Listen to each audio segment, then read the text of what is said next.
están sumando. El ITD comenzó hace ya más de 10 años, ¿sí? Fue una iniciativa de FEDUBA, impulsada en un primer momento por Oscar Galante, quien fue el director de este programa durante mucho tiempo y actualmente sigue siendo docente y guía en un montón de aspectos de este curso. Así que bueno, dicho esto, bueno, para las personas nuevas que se suman hoy, es un grupo variado el que tenemos, como pueden ver en el chat que se van presentando, de diferentes organismos científicos técnicos, de diferentes partes del país, eh, desde Tierra del Fuego, Corrientes, Tucumán, Mendoza, San Luis, bueno, de diferentes partes del país. La verdad que la virtualidad nos permitió eso, ¿no? Ganar esta representación federal. También hay personas en el curso del INTI, del INTA, del CONICET, bueno, de universidades nacionales, ahí se fueron presentando. Así que bueno, también hay un colega de Uruguay, no sé si hoy está conectado, y bueno. Entonces, vamos a ir comenzando. Vamos a presentar a Juan Cruz, a Yonka. Él es abogado, especializado en temas espaciales. Actualmente forma parte del directorio de la Comisión Nacional de Asuntos Espaciales, de CONAE. Eh, También, esperen que me tengo acá el machete de un poco de sus antecedentes. O también se puede presentar, después va a profundizar él sobre algunos aspectos, pero no quiero dejar de mencionar. Bueno, es director del Centro Interdisciplinario de Estudios Espaciales, que él seguramente nos va a contar un poquito más. Así que bueno, hace muchos años viene trabajando en las temáticas espaciales como abogado. Y también tiene eh, también realizó un magíster en Ingeniería en Sistemas en la UTN. Así que bueno, ese es el perfil de Juan Cruz que nos acompaña hoy. Así que Juan Cruz, si querés arrancar con, con tu charla de hoy, adelante. Dale. Bueno, muchas gracias, Fede, y gracias a todos los compañeros por la invitación, por permitirme eh, este espacio para hablar del espacio. Eh, un poco la idea, en términos generales, de la charla de hoy es presentarles una nueva visión del espacio que nos ayude a repensar la forma en que nos relacionamos con las actividades espaciales. O sea, por eso un poco los desafíos que representa esta nueva era espacial. Lo que, lo que está sucediendo ahora mismo en el espacio y las problemáticas y los desafíos que se nos presentan. Eso sería en términos generales el objetivo de la charla. Y después, en ese contexto, cómo encaja la Argentina, ¿no? Cómo encaja nuestro sector en, en esta nueva dinámica de lo que se llama New Space o nueva era espacial.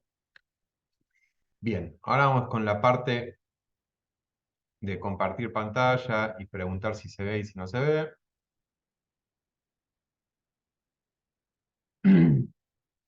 Esperen que tengo cosas abiertas.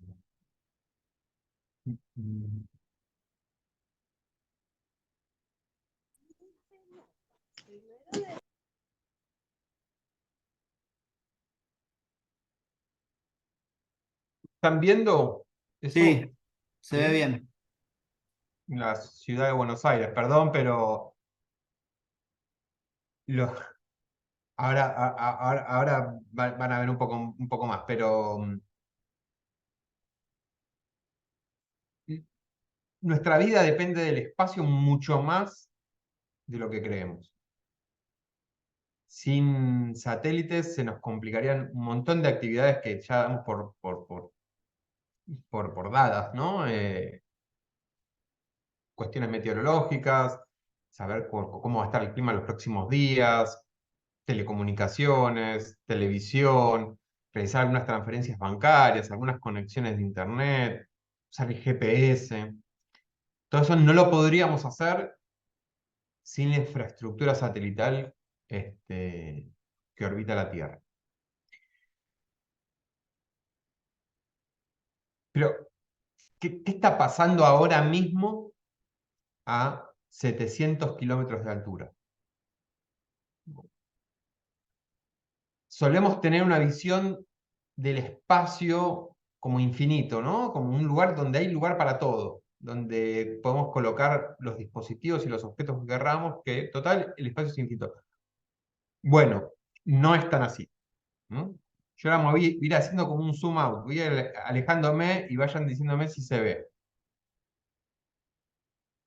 Sí, se va viendo. Bien.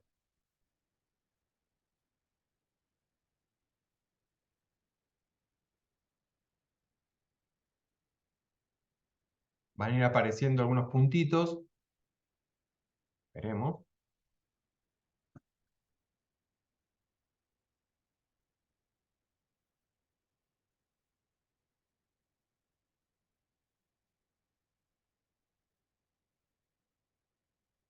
Ahí está pasando un satélite de Starlink.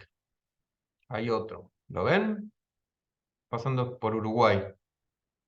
No sé si ven ese puntito. Se ve perfecto, sí. Aparecen otros. Aparecen otros. Aparecen otros. Más. Los que están en violeta son satélites que están inactivos. Son satélites muertos. Ahora aparecen más. Ya nos alejamos, ya no somos ambacentristas. Ya se ve toda la provincia de Buenos Aires, el centro del país. Y ya no podemos ver los rótulos de los satélites. Nos seguimos alejando.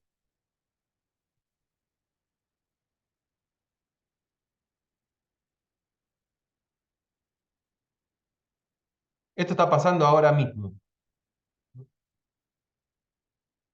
Es una herramienta que nos permite saber cuál es el tráfico espacial en tiempo real.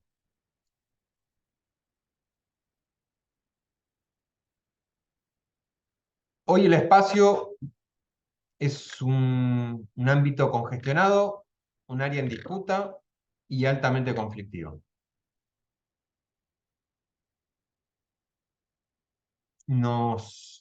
Como les decía, nos imaginamos que el espacio, bueno, es un lugar donde podemos hacer un montón de cosas, eh, pero ya no tanto. Para la humanidad son útiles dos regiones. Son la órbita baja de la Tierra, que está entre los 200 y los 2000 kilómetros, y la órbita geoestacionaria, que está a 36.000 kilómetros. Básicamente ahí es donde solemos poner los satélites. Hay otro tipo de órbitas, pero no son tan usadas y no tienen mucho uso. Ahora sí voy a pasar a la presentación. ¿Se ve ahora la presentación? No, quedó compartida Ah, bien. Veremos. el sitio web, digamos, la pestaña de la web. Me Sí, parece que vas a tener que dejar de compartir y volver a compartir exacto. la presentación. Bien.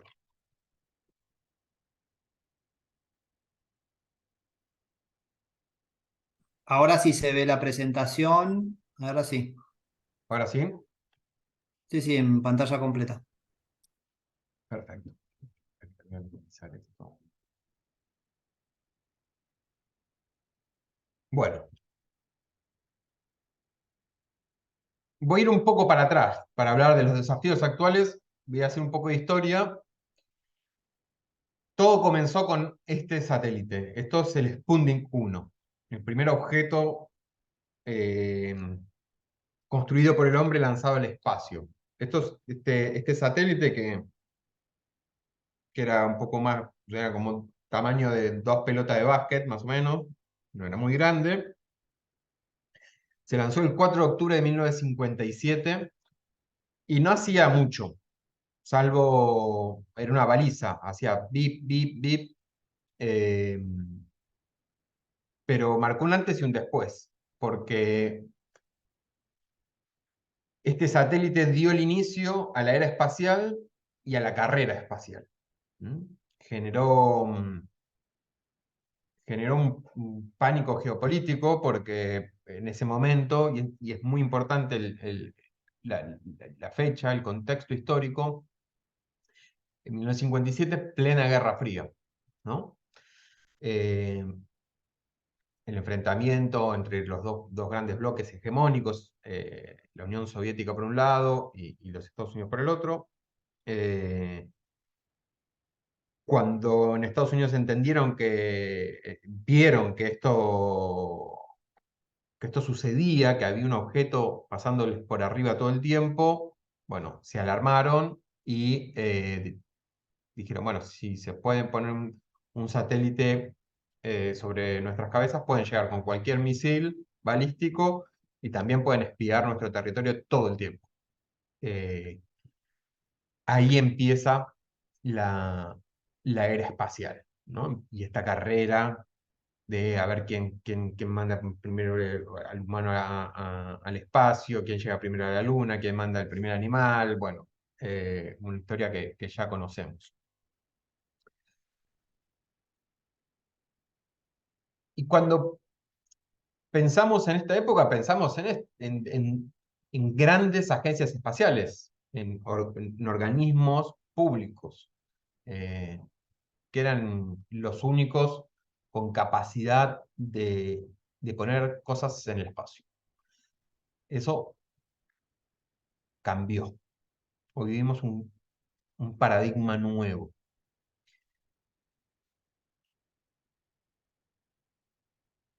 Este paradigma denominado New Space o nueva era espacial tiene algunos componentes.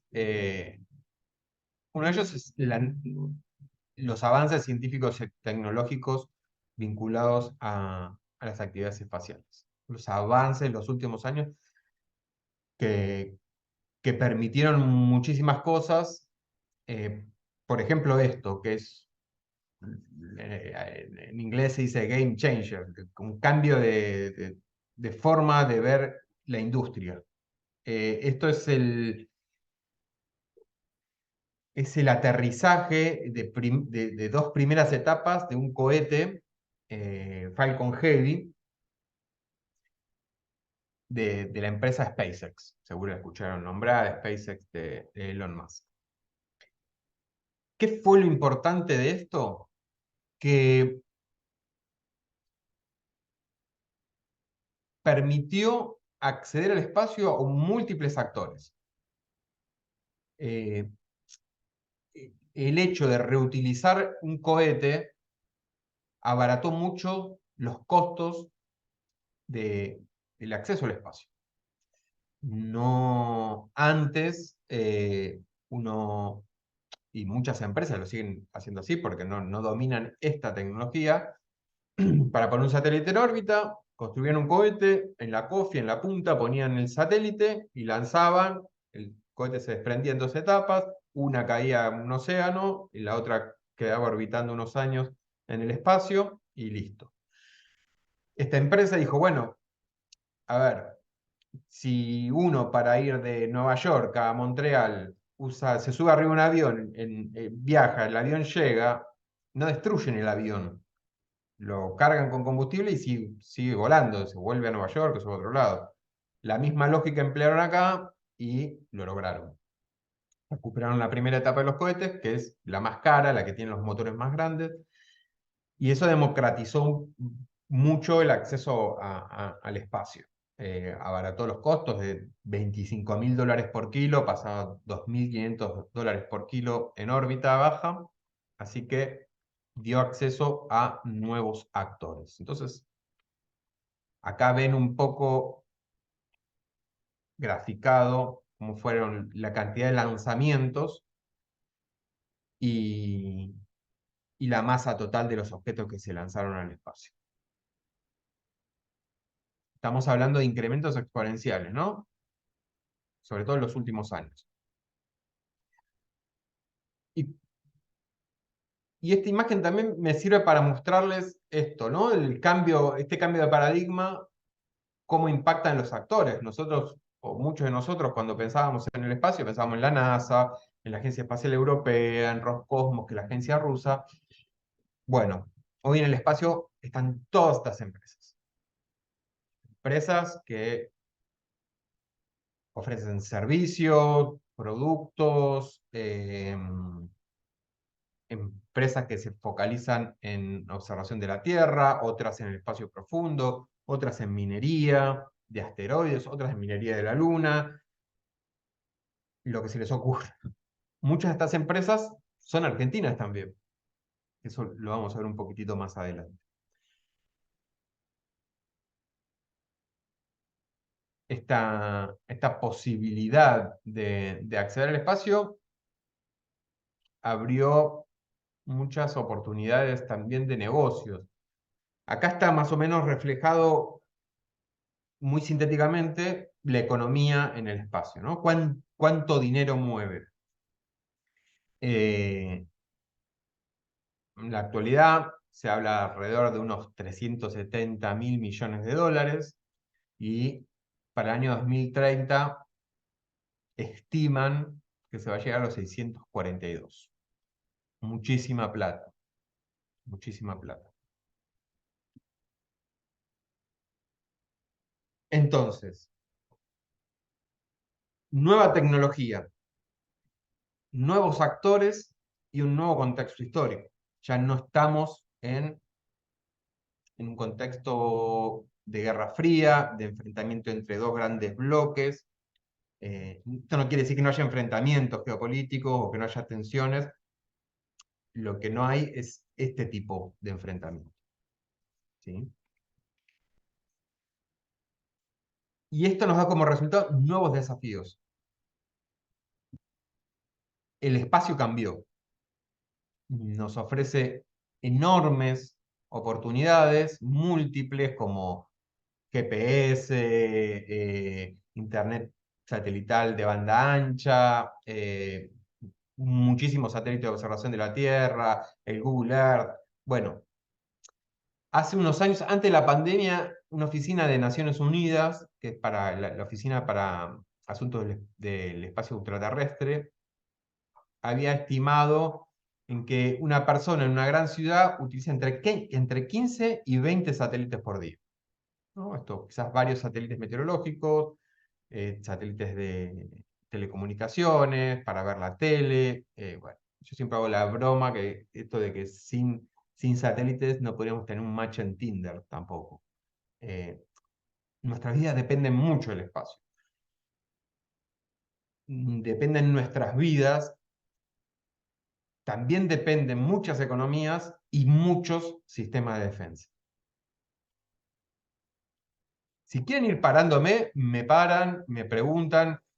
Entiendo que muchos no vienen del área espacial o de la ingeniería, así que si hay algo que esté diciendo y no logran entender, me paran. Igual al final va a haber un momento para consultas y charlar. Entonces, nuevos actores, nuevo contexto histórico, nueva tecnología, nuevos desafíos. ¿Y cuáles son esos desafíos? El más urgente y más crítico es la sostenibilidad en las órbitas de la Tierra, sobre todo en la órbita baja de la Tierra. Ahora les voy a pasar un videíto, una animación, de cómo se fue congestionando la órbita baja de la Tierra. Y eso que el video llega hasta el 2011, ¿no? Pero igual muestra un poco cómo se fue congestionando el espacio, ¿no? En el eje horizontal están los años y en el vertical la cantidad de objetos. Obviamente están a escala, ¿no? Esos objetos. Van a haber unos saltitos ahí, que después les voy a explicar qué son esos saltitos.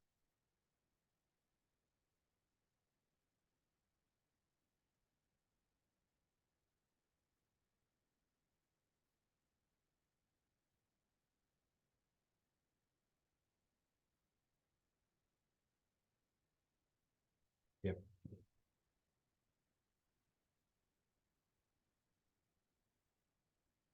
No solo está no solo estamos congestionando las órbitas de la Tierra con objetos tangibles, sino estamos congestionando las frecuencias que usamos, porque el espectro que utilizamos es un recurso natural. No hay más frecuencias de las que nos permite la física. Entonces, si se va multiplicando la cantidad de satélites, nos vamos a quedar sin frecuencias para asignar. Vamos a empezar a interferir unos a otros. O sea, el problema es físico, pero también es de frecuencia. No sé si vieron esto en el cielo en Sí, estos yo los últimos vi, dos yo años. yo los estuve viendo a veces.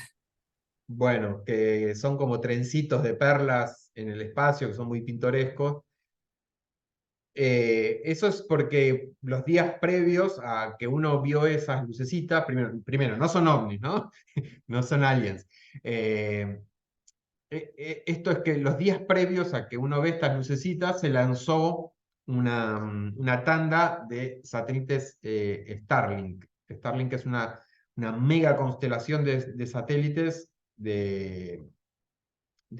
Starlink es una empresa de SpaceX que lo que hace es brinda un servicio de internet satelital de banda ancha. ¿Sí? Son satélites que están en la órbita baja de la Tierra, no están en la órbita geoestacionaria, que están muy lejos porque la latencia, el tiempo en la señal entre ir y volver es mucho, entonces necesitan poner los satélites más cerca, y para poner los satélites más cerca tienen que ser más satélites. Es una cuestión de la física que no me voy a meter, pero si uno quiere dar comunicaciones cerca de la superficie de la Tierra, necesita más satélites que en la órbita geoestacionaria. Y esto tiene otro impacto, que afecta la observación de los astrónomos, porque nos parece muy lindo ver el trencito de luces, pero complica mucho e interfiere la observación de los telescopios ópticos. Eh, Así que este es otro de los aspectos, ¿no? Cuando hablamos de sostenibilidad en el espacio, este es el de la contaminación. Y acá hay otro video, que es otra animación que lo que hace es situar en la órbita de la Tierra todos los satélites que se dice que se van a construir, sobre todo las megaconstelaciones. Para que se dé una idea, hasta hace 5 años había 1.500 satélites activos. O sea, los satélites que usábamos eran 1.500, de todo el mundo, ¿eh? Eh, desde el 57 hasta hace, sí, más o menos 5 años, se habrían lanzado cerca de 10.000. Desde el 57 hasta hace unos años. Hoy, solo una empresa, Starlink, planea poner 12.000 satélites en la órbita baja de la Tierra. Solo una empresa. Hay otras, se llama OneWeb, Kuiper, de Amazon, de Blue Origin, que es el mismo dueño que Amazon, que cada una de esas constelaciones planea poner miles de satélites, ¿no? Espero que se vea porque estaba un poco más rápido. Ahí a la izquierda van a ver el nombre de las empresas y los años. Van a ver Satellogic, que fue una empresa que se fundó en la Argentina, que fue incubada por el MinSit e INVAP. Hay empresas chinas, hay empresas europeas, obviamente empresas estadounidenses.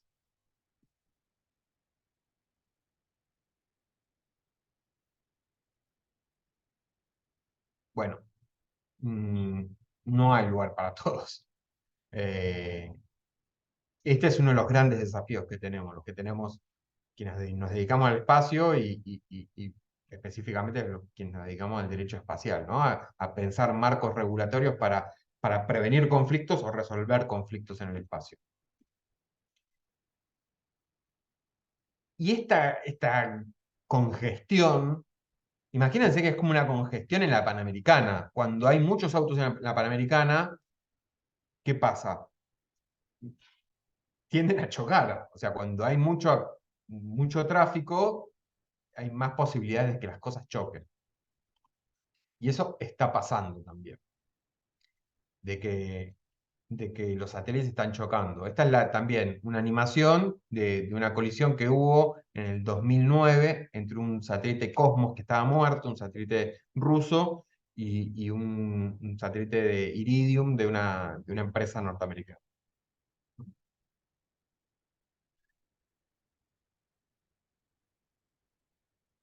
Chocaron. Un dato que no es menor: los objetos en la órbita baja de la Tierra viajan a 27.000 kilómetros por hora. ¿Mm? Van muy rápido. Entonces, cuando chocan, se, se forman nubes de basura. Eh, y, y- y bueno, ahí ven eh, esto, ¿no? Como esa colisión aumentó la cantidad de basura que había a ese momento. Otro de los problemas que tenemos es que las cosas se nos están cayendo. Reingresan a la atmósfera y algunas no se destruyen y llegan a la superficie. Esto es en Estados Unidos, esto es en China, esto es en Australia, esto es en Uruguay, esto es en Bielorrusia, esto es en China. Y vamos a ver cada vez más seguido este tipo de noticias. Vamos a ver en los diarios, en la tele. No sé si habrá alguien de Puerto Madryn acá, pero al final no cayó nada en Puerto Madryn.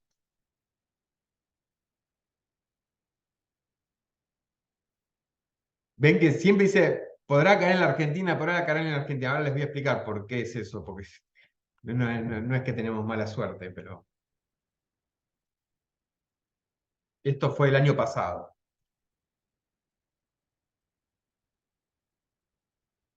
Y bueno, las cosas cayeron en la Argentina.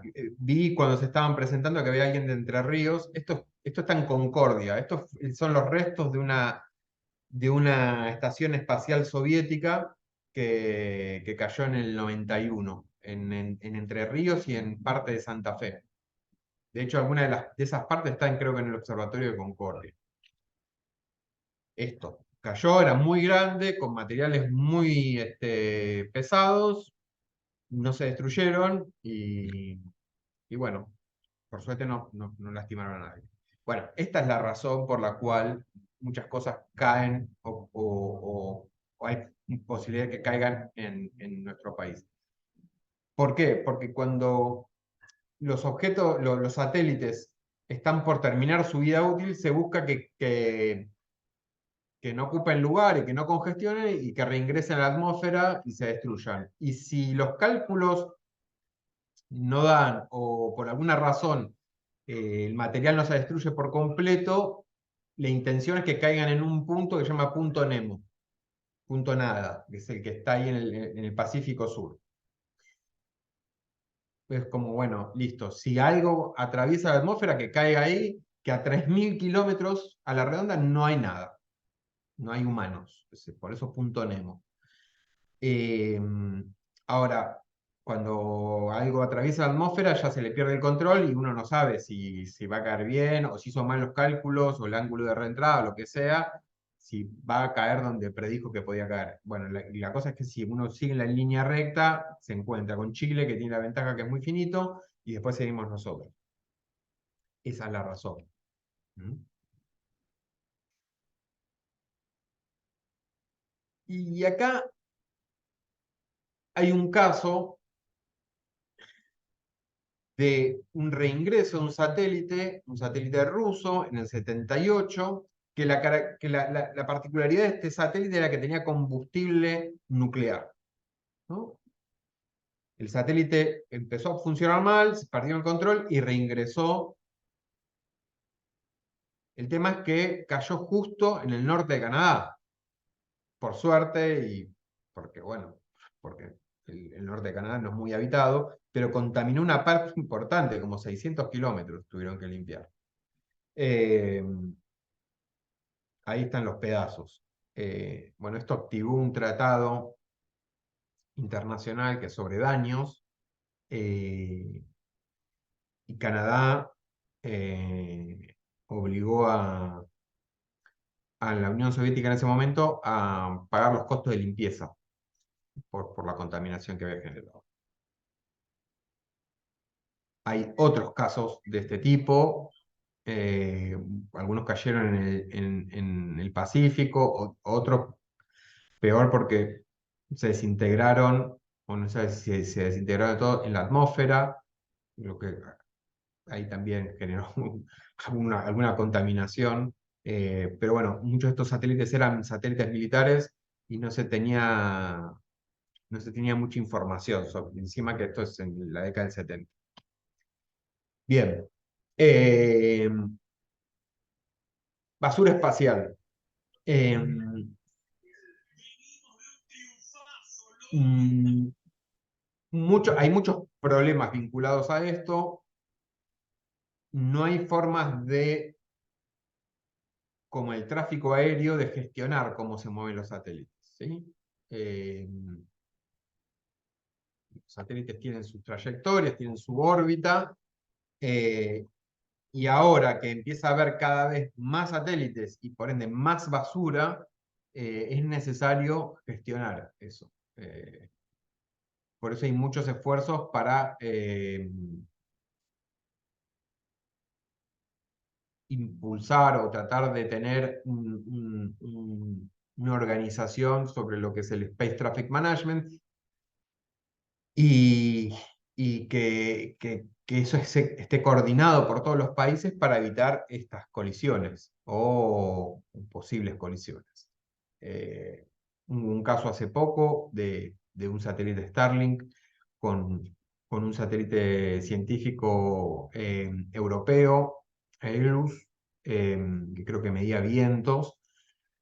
Estaban en trayectoria de colisión y bueno, la Agencia Espacial Europea se comunica con Starlink y dice: estamos en trayectoria de colisión, corre tu satélite, no correlo vos, no vamos a chocar, pasamos lejos, sí, no, sí, no, sí, no. Finalmente se terminó corriendo el satélite europeo y se corrió, por suerte, porque sí, tenían muchísimas chances de chocar. ¿Qué pasa? ¿Por qué ninguno se quería correr? Porque la vida útil de un satélite está definida por el combustible que lleva a bordo, ¿no? Cuando despegan, cuando mandamos a esos satélites al espacio, tienen como un tanque de combustible y eso es lo que les sirve para ir corrigiendo su órbita. Van haciendo maniobras de vez en cuando porque, si bien están en el espacio, la atmósfera sigue perturbando ese desplazamiento y lo va frenando. Entonces, tienen que ir haciendo maniobras de propulsión para ajustar su órbita y seguir en el camino que tenían planeado. Ahora, si tienen que empezar a esquivar cosas, consumen más combustible. Y no solo consumen más combustible, sino que cuando uno realiza maniobras, tiene primero que apagar los instrumentos. O sea, si uno está mirando algo en la superficie de la Tierra, tiene que dejar de mirarlo, apagarlo y hacer correrse, y después, una vez que lo esquivo, volver a ponerse en el lugar donde estaba, ¿no? Esto de jugar al quemado en el espacio no es ni la solución ni es negocio. Entonces, estamos tratando de ver cómo gestionamos este problema. Una de las herramientas es lo que les contaba, el Space Traffic Management. Otras son medidas de mitigación, que es, bueno, obligar a quienes colocan objetos en el espacio, que una vez terminada la vida útil del satélite, no estén más de 5 años en su órbita, que se construyan de una manera particular, con materiales determinados. evitar que los satélites o las segundas etapas de los cohetes desprendan fragmentos al momento de cuando entra en operación. Bueno, muchas medidas técnicas, pero son sobre todo buenas prácticas, no son obligatorias. Las otras son las de remediación. Tenemos medidas de mitigación, que son estas, y remediación, que sería como una especie de basurero espacial, es algo que limpie la basura existente. Ahí tenemos dos problemas. Un problema es tecnológico, ¿no? Porque imagínense esto, ¿no? Basureros, hay distintos proyectos, ¿no? Una red que lleva un satélite lleva una red que se despliega y atrapa los satélites que están fuera de servicio y los hace reingresar. Un arpón, un brazo robótico. A 27.000 kilómetros por hora es muy difícil hacer eso, ¿sí? Ponerse en el mismo plano orbital y realizar maniobras es muy difícil. Imagínense ir por la ruta y ponerse al lado de un auto, ¿no? Un auto al lado del otro y intentar pasarse un mate, ¿no? A 130 kilómetros por hora, de una ventanilla a la otra. Se puede hacer, sí, pero es complicado y es arriesgado también. Más a 27.000 kilómetros por hora, donde no sabemos bien qué está pasando, ¿no? A 700 kilómetros de altura. Entonces, tecnológicamente es complicado esto. Y la otra dificultad que existe es jurídica, porque a diferencia de lo que sucede en alta mar, cuando el derecho de la navegación, el derecho marítimo, permite que cuando uno encuentra un buque abandonado en alta mar, lo puede tomar, remolcar hasta un puerto y si nadie lo reclama se lo puede quedar. Bueno, eso en el espacio no sucede, está prohibido, porque los objetos que lanzamos al espacio conservan el control y la jurisdicción del país que los lanzó, del estado de lanzamiento. Así que si alguien quiere tocar un tornillo que se desprendió de un satélite argentino, nos tiene que pedir permiso, ¿no? Y obviamente que es caro, es bastante caro gestionar estas misiones de limpieza. Y acá estamos entre este dilema, ¿no? Que ya hace varias décadas que se viene dando y se ejemplificó con esto de las tragedias de los comunes, el dilema económico sobre el uso óptimo de los bienes públicos, ¿no? De los espacios públicos, cuando no hay reglas claras que lo ordenen, ¿no? Y ahí vemos enfrentado y vemos muy claro los intereses individuales a corto plazo y el bienestar social o el bienestar de una comunidad o de una actividad en el largo plazo. Si ustedes se preguntan de quiénes son los satélites que hay ahora en el espacio, bueno, la mitad de los satélites son de una sola empresa. Hay cerca de 4.000 satélites. Esto está un poco desactualizado porque son un poco más. Satélites que son de SpaceX, de esta mega constelación que se llama Starlink. Por ejemplo, tiene 4.000, 3.000 y pico de satélites y el gobierno de Estados Unidos tiene 306 nada más. Rusia tiene 137. Y ahora vamos a ver por qué esto, ¿no? La regulación, ¿quién regula? ¿Cómo se limita? ¿Cómo decidimos esto? ¿Cómo gestionamos este problema de la congestión enorme? Bueno, ¿para qué se usan los satélites? La mayoría son satélites comerciales hoy en día, después hay de uso militar, de uso científico, de uso civil. Otro de los problemas que tenemos y de los desafíos que representa esta nueva era espacial es la militarización y la armamentización del espacio. Que son parecidos, pero no son lo mismo. En el espacio, siempre hubo presencia militar en el espacio, desde que empezó la era espacial. una vez que se lanzó el Sputnik 1, empezaron a lanzar satélites espías, satélites de telecomunicaciones militares. Bueno, GPS empezó siendo un proyecto militar. Lo que nunca hubo fueron enfrentamientos en el espacio. Es decir, que el espacio se convierta en un campo de batalla. Eso se pudo evitar gracias a unos tratados que ahora vamos a ver.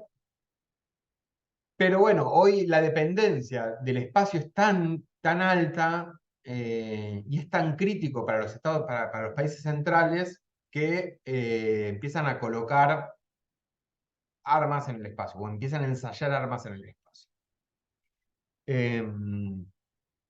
Esto que ven acá es lo último que quiere un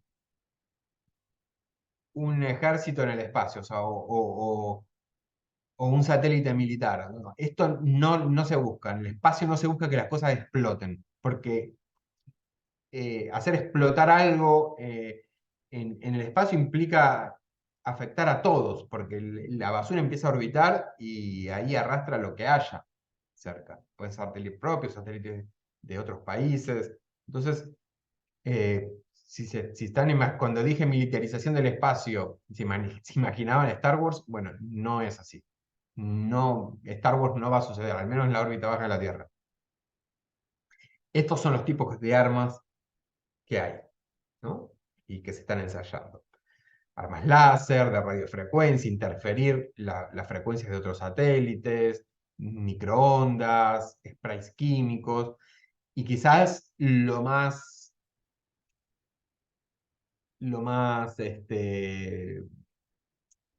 peligroso o lo más crítico es los kinetic kill, los muerte por movimientos, hacer chocar un satélite con otro.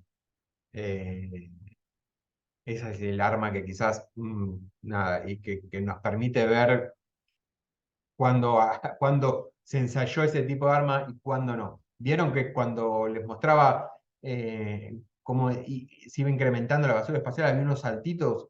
Bueno, muchos de esos saltitos son ensayos de este tipo de armas, donde países ensayaban con propios satélites la destrucción, ¿no? Había un satélite fuera de servicio, se lanzaba uno de estos vehículos y se los hacía chocar. Bueno, probaban su arma, pero después dejaban un montón de basura flotando. A veces somos buenos haciendo explotar cosas o rompiendo cosas, pero no somos tan buenos viendo dónde caen o qué generan esos pedazos. Bueno, no sé, voy a ir más rápido porque si no, no vamos a llegar. Esto ya lo dije, un incremento de cantidad de ensayos que buscan proteger los activos nacionales. El Tratado del Espacio, que es uno de los tratados que gobiernan el espacio, no prohíben, o sea, lo único que prohíben son las armas nucleares o destrucción masiva. No hay una prohibición sobre otro tipo de armas. Es muy difícil regular esto porque lo que les comentaba recién, un satélite que tiene un arpón para limpiar un satélite que está fuera de servicio también puede ser un arma. Y esto se da constantemente en la industria espacial, en el sector espacial. Casi toda la tecnología espacial es lo que se llama de uso dual. Puede ser para uso civil o para uso militar. De vuelta, un GPS era para guiar misiles, pero también lo usamos nosotros para saber cómo llegar a tal lugar. Un satélite de telecomunicaciones, bueno, nos sirve para realizar llamados telefónicos o también comunicaciones militares. Un satélite como el Google Earth, como el que compra imágenes Google Earth, puede ser para nosotros ver cómo es la terraza de nuestra casa y también puede ser un satélite espía. ¿Sí? Y es muy difícil demostrar los comportamientos en el espacio. ¿Qué es un arma? ¿Qué es un ejercicio militar? Bueno, este es otro de los grandes desafíos que tenemos. El tema del espionaje son parches de misiones de una agencia. Estados Unidos tiene 17 agencias de inteligencia. 5 de esas agencias, que se llaman Big Five, son las más grandes, ahí está la CIA, el FBI, bueno, una de esas 5 grandes, que es muy, muy grande, con miles de personas, es la NROL, que son los que mandan satélites espía. Bueno, estos son los parches de sus misiones, son bastante creepy. Y esto afecta a derechos personalísimos como el derecho a la privacidad. ¿Mm? O sea, bueno, ¿qué hacen estos satélites? ¿Qué observan? Como, bueno, están todo el tiempo, pasan por arriba de todo el planeta y, y bueno, es otro de los debates que hay, ¿no? La protección de los datos personales también en el espacio. Esto es muy gracioso porque Mafalda interpretó el artículo 4 del Tratado del Espacio, que es esto que les decía, que se prohibía colocar armas nucleares en el espacio. Aikino se ve que en ese momento lo leyó y ahí hizo esto que bueno, que sería fin de los 70, calculo.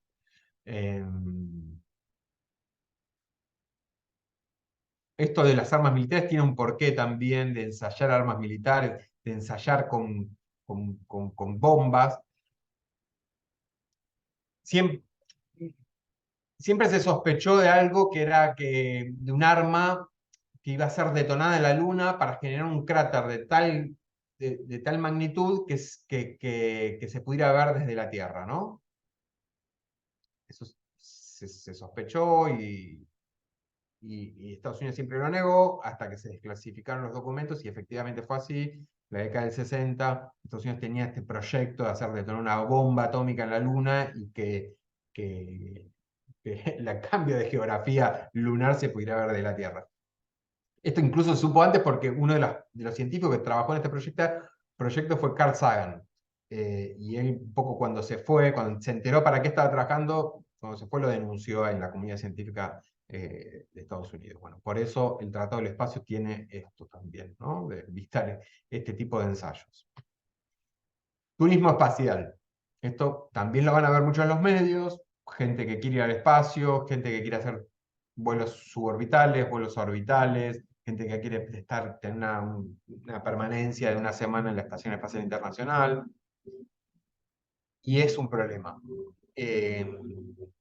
Porque, porque las leyes no son las mismas en el espacio aéreo o en el espacio intraterrestre. No es lo mismo tener un accidente sobre el espacio aéreo de Estados Unidos o de Argentina que en el espacio.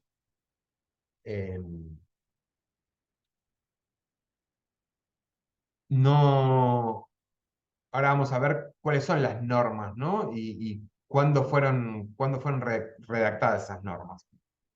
Pero el turismo espacial es un problema también porque la naturaleza jurídica de las personas que van al espacio está determinada como algo así como un enviado de la humanidad al espacio, ¿no? El astronauta es un enviado de la humanidad al espacio, es como un embajador de la humanidad en el espacio. Bueno, eso implica que es una persona preparada, una persona con conocimientos técnicos, científicos, etc. Bueno, un turista no necesariamente, casi seguro que no lo es. De hecho, mucha gente de la que está viajando son gente ya grande y muy limitada físicamente y con pocos conocimientos. Solo quiere flotar un rato. Esta es otra de las cosas que hay, que es la expansión de la humanidad en el sistema solar, ¿no? Artemisa quizás es el proyecto más conocido, es el proyecto que tiene Estados Unidos y la NASA para volver a la Luna, tener un asentamiento permanente en la Luna y de ahí ir a Marte. Artemisa era la hermana gemela de Apolo, busca llevar la primera mujer a la superficie de la Luna. Muchos países se sumaron a estos acuerdos, que son acuerdos bilaterales, y bueno, que definen un poco cómo actuar, cómo manejarse en la Luna, ¿no? Bueno, si se van a definir zonas de seguridad, cómo debe ser el deber de asistencia, si vamos a contaminar, si cómo evitar la contaminación de la órbita lunar, etcétera, etcétera. ¿Sí?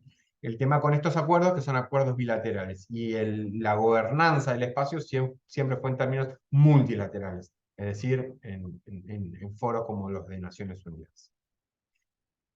Y si, a ver, la conducta de los hombres no se detiene cuando va al espacio, ¿no? Las personas seguimos haciendo las mismas macanas en la Tierra, y en el espacio no es que las dejamos de hacer, y vamos a cometer delitos, y va a haber daños, va a haber perjuicios. Bueno, aparentemente hace unos años se habría cometido el primer delito en el espacio. Siempre digo que esto va a terminar en una película, porque es el caso de una astronauta norteamericana que estaba casada con otra mujer que trabajaba en los servicios, creo que en la CIA, en los servicios de inteligencia de Estados Unidos, que tenían un hijo en común, y se separaron, y la astronauta se conectó desde la Estación Espacial Internacional a la cuenta bancaria de su ex y transfirió fondos sin su autorización. Bueno, un lío bárbaro. Al final esto no llegó a un tribunal, pero sí se empezó a investigar en la Federal Trade Commission.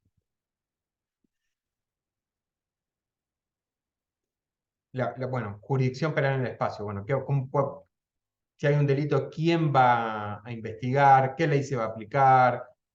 Como les decía antes, cuando uno manda un objeto al espacio, conserva el control y la jurisdicción del Estado que lo lanzó. Pero bueno, hay un montón de cuestiones que no son claras, como por ejemplo si el delito se comete en el espacio, o sea, fuera de la nave, si la nave es un objeto espacial multimodular compuesto por módulos de varias naciones, y a la vez hay astronautas de otras naciones. Bueno, la cosa se empieza a complejizar. Yo al que le interese, escribí un artículo que se llama Among Us y la jurisdicción penal en el espacio.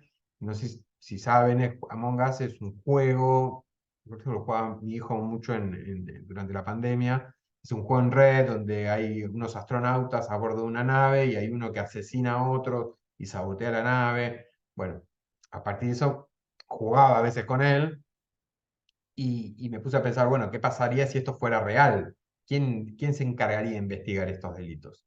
¿Qué ley se aplicaría?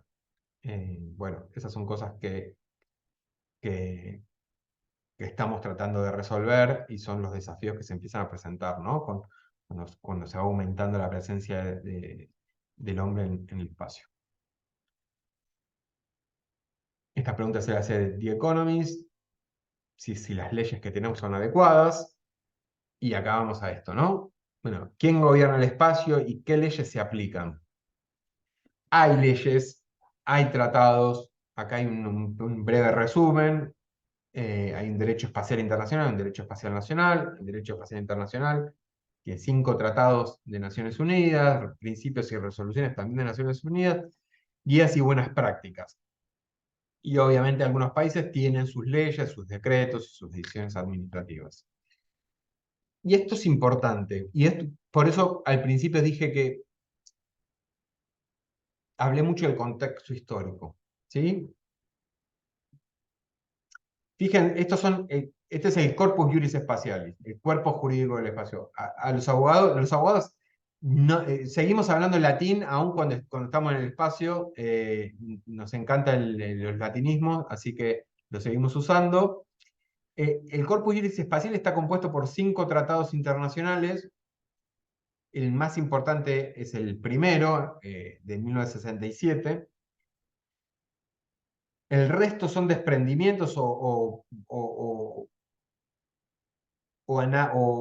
artículos del Tratado Espacial Internacional desarrollados, ¿no? El Acuerdo sobre Salvamento y Devolución de Astronautas es uno de los artículos del Tratado del Espacio. El Convenio sobre Responsabilidad es otro de los artículos. Entonces, como que después se fueron desarrollando y se fueron detallando un poco más los artículos que había en el primer tratado.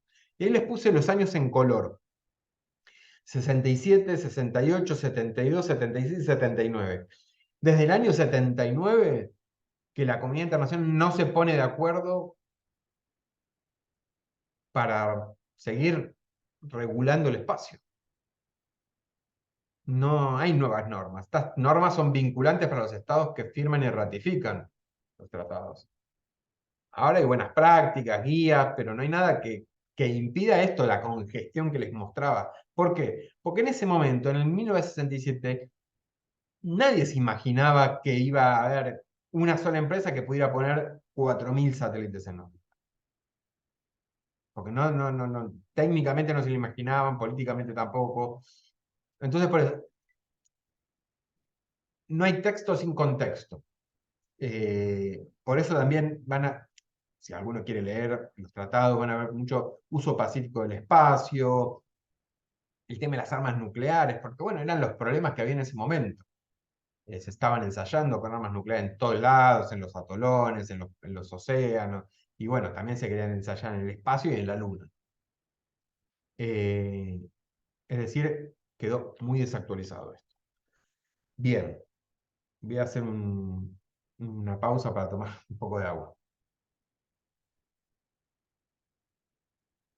Esta imagen se la robé a Fede Robledo y la tiene en el perfil, creo que no sé, en el mail Sí, en el perfil del WhatsApp la tengo. de WhatsApp. Bueno, Desde el 2010, desde que tengo WhatsApp tengo eso. bueno, sí, me encanta esa imagen, me encanta. Quizás, no, bueno, no sé las edades de la gente que está conectada, pero quizás debería poner algo de Messi. Pero lo que me interesa que transmitirles es que los argentinos somos buenos jugando la pelota, ¿no? Tenemos 3 Copas del Mundo, 17 Copa América, bueno, Maradona, Messi, bueno, infinidad de logros deportivos. Pero también somos buenos y somos muy, muy, muy buenos en la industria espacial. Logramos cosas que casi ningún país logró, o muy pocos países, y encima con el desarrollo relativo, ¿no? Bueno, incluso de dónde estamos en el contexto, en la región. Bueno, nos destacamos de muchísimos países. Logramos cosas importantísimas como esto, ¿no? Construir un satélite microondas, de un radar, con un radar en banda L que tiene como 35 metros de largo desplegado, esa es la antena, es el radar del satélite SAOCOM, eso es en INVAP. Para que se den una idea, satélites radar en banda L hay 2, uno japonés y los argentinos, el SAOCOM 1A y 1B. Hicimos un satélite para la NASA, que se lanzó en el 2011, se llama SAC-D Aquarius. Ahí está, también en la sala limpia de INVAP. El satélite es todo lo que ven ahí naranja, y a la izquierda, que ven como un plato, es un instrumento que se llama Aquarius, por eso SAC-D, toda la serie SAC, son satélites de la CONAE, y Aquarius era el instrumento que proveyó la NASA. Es decir, nosotros construimos un satélite para que para volar un instrumento de la NASA. O sea, el grado de confianza que tenía la NASA para poner un instrumento de 300 millones de dólares en un satélite argentino. Participamos también de misiones a Marte, como ahí ven, esa es la cofia de un cohete chino que tiene una sonda que fue a Marte. Ahí está el logo de la Agencia Espacial China, de la Agencia Espacial Europea, de la Agencia Espacial Francesa, de la CONAE y de la Agencia Espacial Austríaca. También los ARSAT-1 y ARSAT-2, satélites que están a 36.000 kilómetros de distancia. Satélites de telecomunicaciones que muy pocos países tienen la capacidad de desarrollar. No solo es desarrollarlo, sino también ensayarlo. Hay que simular el ambiente, la radiación, las temperaturas que hay a 36.000 kilómetros de distancia. O sea, el satélite no puede, si algo no funciona, no podemos ir a 36.000 kilómetros con un mecánico a arreglarlo. Todo tiene que estar redundado, todo tiene que tener un backup. hay que vibrarlo, hay que bombardearlo con radiación, hay que ciclarlo térmicamente, todo eso en tierra, todo eso prendido el satélite, ver si funciona como debería funcionar y recién después mandarlo al espacio. No es nada fácil hacer eso. Argentina en este contexto del New Space, Argentina tiene un sector público muy robusto, que fue pionero y que lo sigue siendo porque fue el tractor de muchos de estos proyectos, una agencia espacial como la CONAE, con BEN, que es la empresa de la CONAE destinada a desarrollar el vehículo lanzador, INVAP, la CENEA, un montón de institutos del CONICET, ARSAT, CEATSA, que es donde se ensayan los satélites, el Centro Tecnológico Aeroespacial de la Universidad de La Plata, y a la vez un sector privado que está en crecimiento, que vieron que les mostraba un montón de loguitos. Bueno, esos logos son de empresas, muchas de afuera, pero también hay argentinas. Y por suerte cada vez hay más. ¿Sí?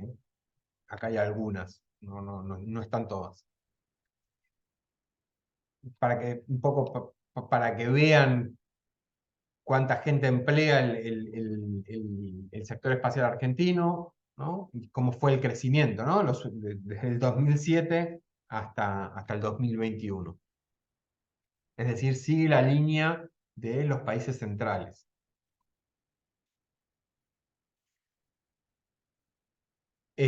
Argentina exporta tecnología espacial y también se asocia con empresas de afuera.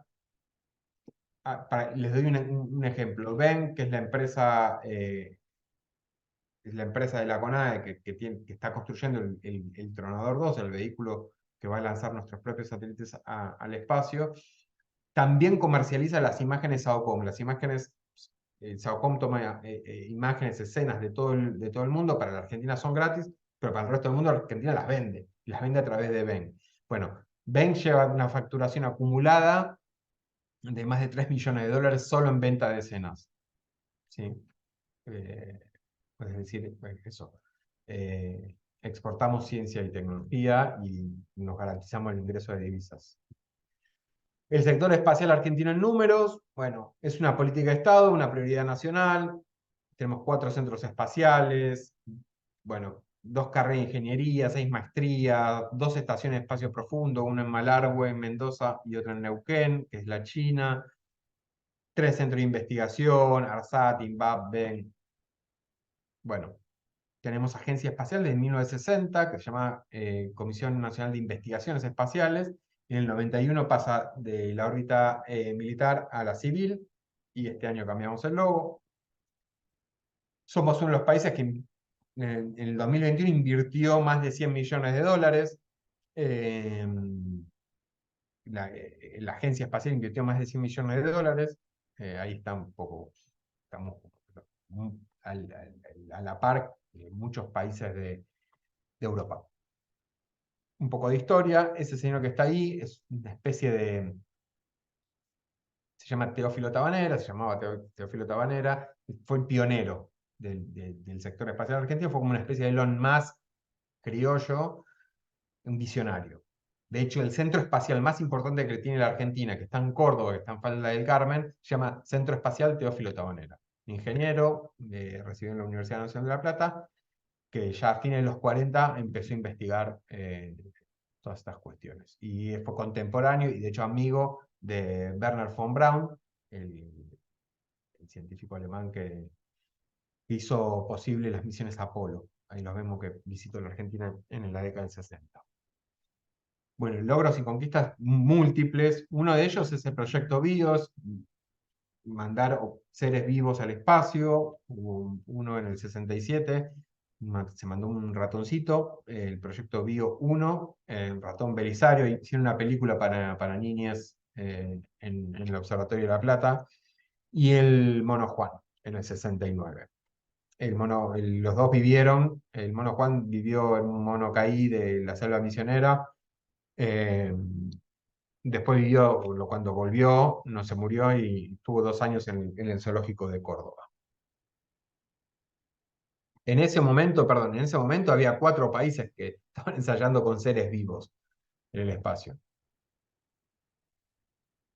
Esto también, a nivel de acceso al espacio, una línea, acá no están todos los cohetes, están los más significativos, eh, pero bueno, desde la década del 60 que Argentina está buscando su acceso autónomo al espacio.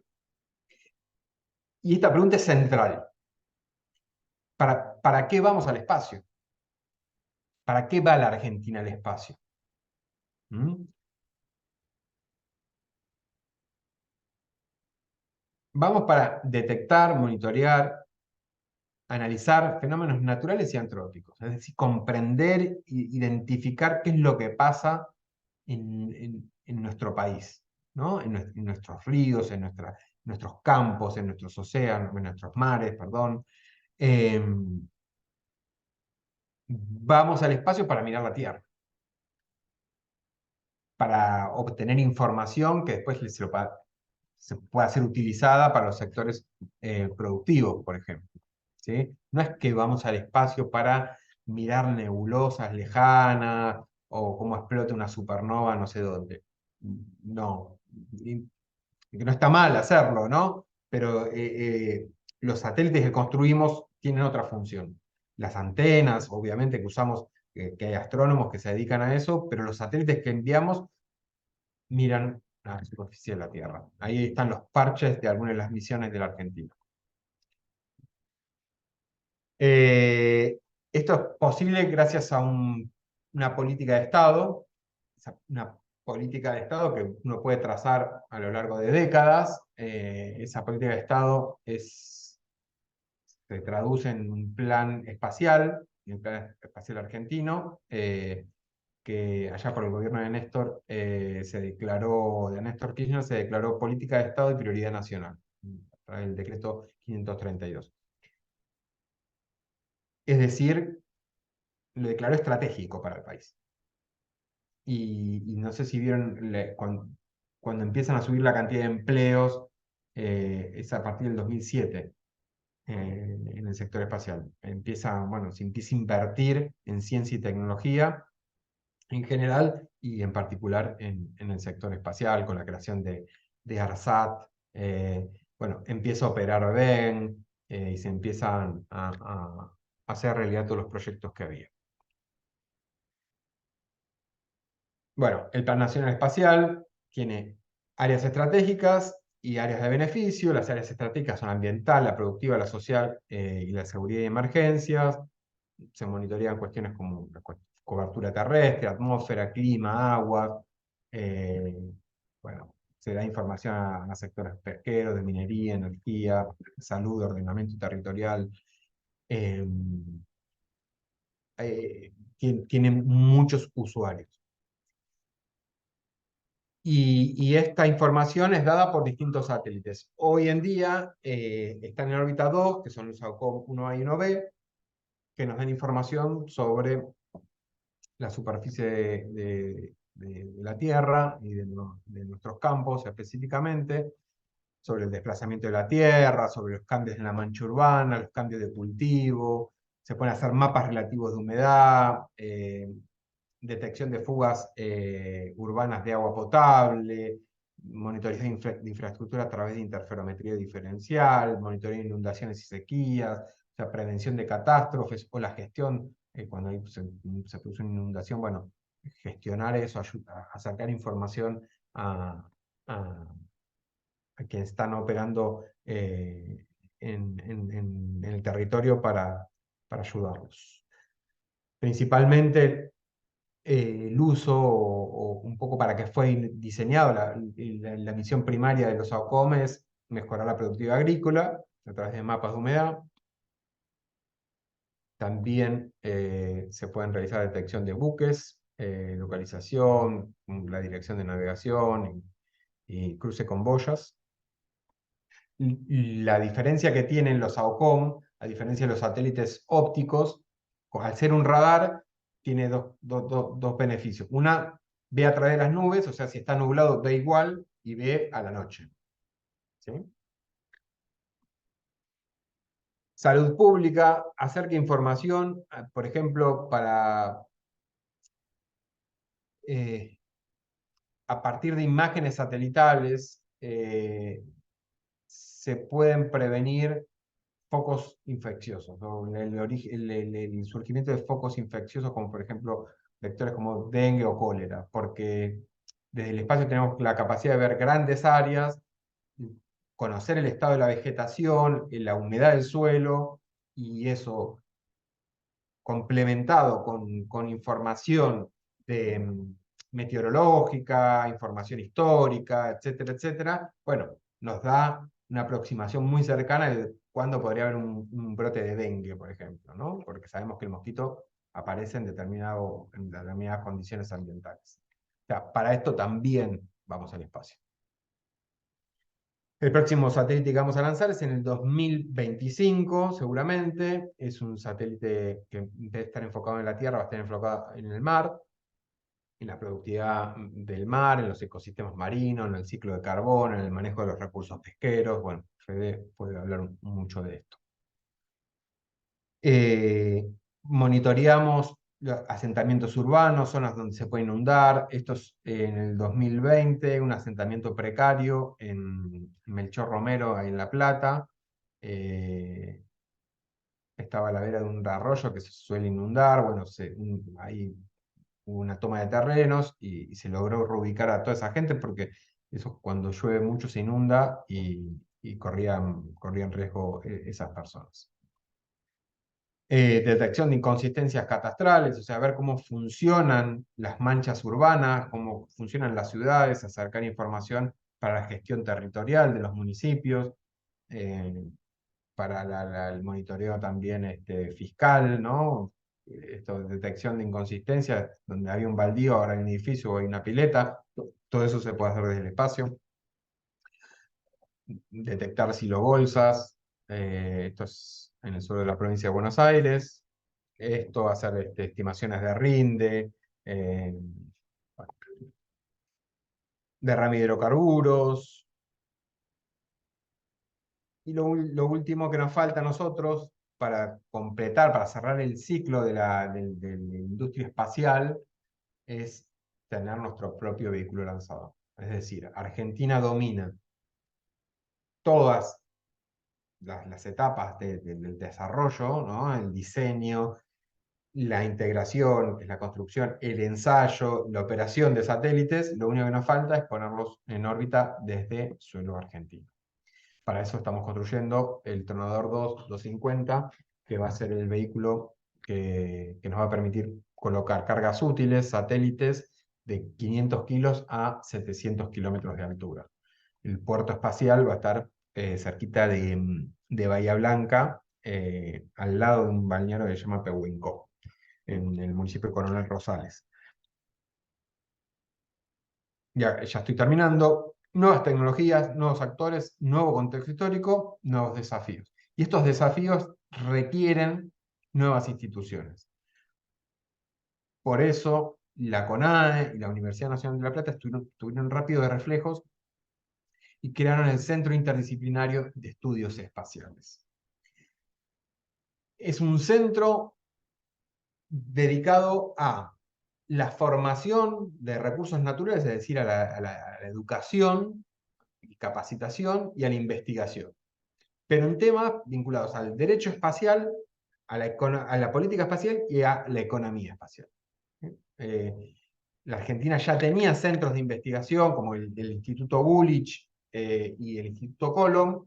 El Instituto Gulich en la Universidad Nacional de Córdoba, el Instituto Colom en la Universidad Nacional de San Martín, pero que se dedica uno más a radioastronomía, el otro a sensores remotos y teleobservación de la Tierra.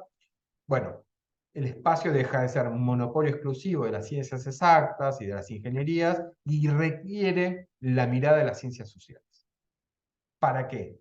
Para comprender y dar respuesta a todas estas problemáticas que les vengo contando, de basura, de armamentización, de nuevas normas en el espacio, de conflictos internacionales, de cooperación internacional, y también para brindar información y apoyo al ecosistema espacial argentino, a las empresas, a las startups argentinas, para que puedan desarrollarse. Entonces, creemos que es necesario eso, El CIE funciona en la Ciudad de Buenos Aires y en la Ciudad de La Plata, y dentro de la Universidad Nacional de La Plata depende de la Facultad de Ingeniería, de la Facultad de Ciencias Jurídicas y de la Facultad de Ciencias Económicas.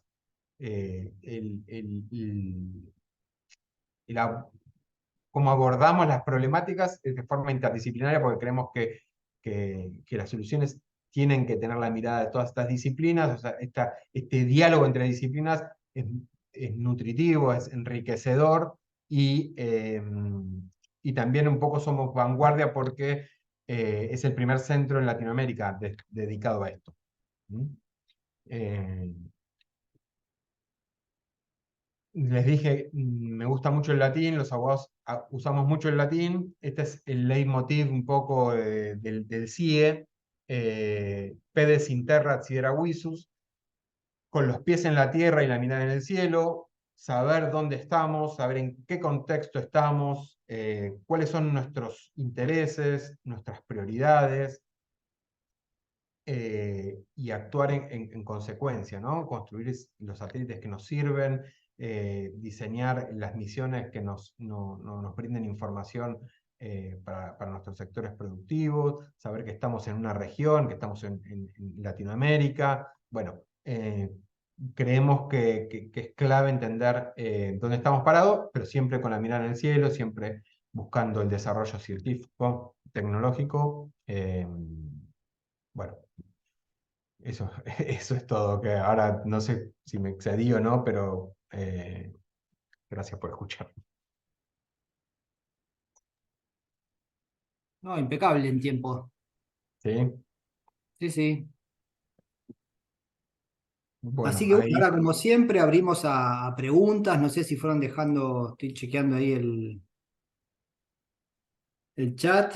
Veo que ya hay preguntas, comentarios. Así que bueno, abrimos. Hay una primera pregunta ahí de Abril Villafañe. Está escrita. No sé, Juan, si la querés leer. Y después a Abril ver, también si querés intercambiar. Y así vamos intercambiando. bien. Son, Eh, bueno, hace varias preguntas. Cuando hablamos de jurisdicción, ¿se considera el país de donde se pone en órbita el satélite o el país de la empresa que lo pone? Bueno, ahí depende mucho el país que registra el satélite. Uno de los tratados que les mostraba es el Tratado sobre el Registro de Objetos Lanzados al Espacio. Funciona como un registro, como el registro de la propiedad automotor, ¿no? Uno tiene que registrarlo, y también un registro de objetos lanzados al espacio acá en la Argentina, tenemos un registro propio. O sea, si uno construye un satélite en la Argentina, tiene que registrarlo en los dos lugares. ¿Y por qué es importante registrarlo? Porque si ese satélite llega a tener algún problema o choca con otro satélite, es importante saber de quién era ese satélite, porque después hay que reclamarle a ese. Cómo funcionan en la calle, ¿no? Como si hay un choque, bueno, ¿a quién se le reclama? ¿Quién es el titular de ese vehículo? Un poco funciona así. ¿Qué medida está tomando la Argentina sobre sostenibilidad del espacio o basura espacial? ¿Hay planes de creación de nuevas regulaciones a nivel nacional? Eh, A nivel nacional, lo que estamos haciendo es, tanto la CONADE como el BENG en particular, no sé, las otras empresas, acercarnos a las metodologías y las buenas prácticas en la construcción de satélites y de vehículos lanzadores.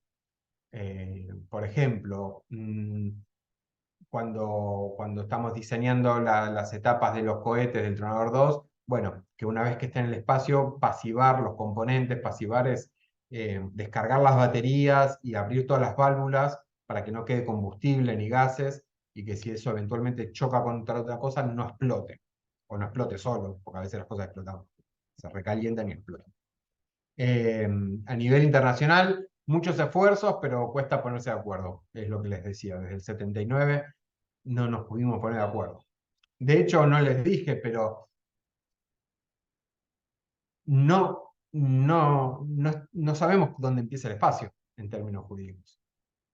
O sea, en términos quizás físicos sí, o cuando deja de planear un avión, y empieza a orbitar y se convierte en un satélite. Eso sabemos cuándo sucede, a más o menos 100 kilómetros de altura, pero los estados no se pusieron de acuerdo cuál es la frontera vertical de los estados. Y es un tema eso, porque hay cosas que están prohibidas hacer en el espacio aéreo, pero en el espacio ultraterrestre sí están permitidas. Bueno, esto también tiene que ver con tensiones geopolíticas. ¿Alguna empresa argentina que esté dedicando al desarrollo del turismo espacial? No, no, por ahora no. Desde el CIE tiene intención de expandirse a nuevos agentes, por ejemplo, estudiantes avanzados para investigar. Sí, sí.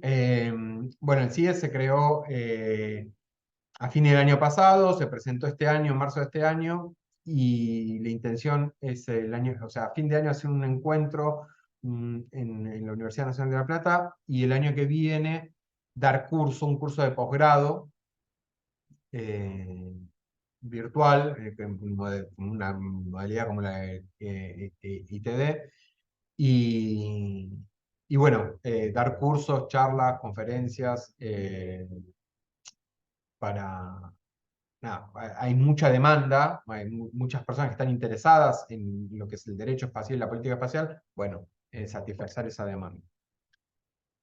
A ver, otra pregunta. Interesante, papá. Como abogado especializado en el tema espacial, ¿opinás que la autonomía que reclama Elon Musk, si hay una colonia humana en Marte, requeriría sus propias leyes?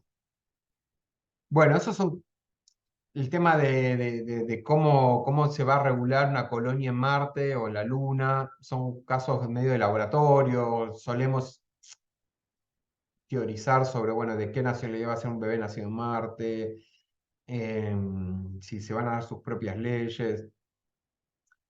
Nos queda un poco lejos eso, pero bueno, son cosas que vamos a tener que ir resolviendo, ¿no? Qué leyes se van a aplicar y no solo eso, porque en términos generales y muchas comillas, es fácil redactar un tratado internacional.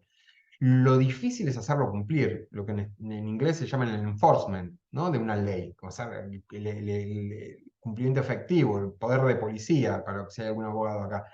Es bueno, acá si uno choca, bueno, ahí está la policía, hay cámaras, uno sabe más o menos, puede determinar la culpa, el daño, pero en el espacio es dificilísimo eso. A 700 kilómetros de altura, si chocan dos satélites, ¿quién tuvo la culpa? Bueno, es difícil eso. Eh,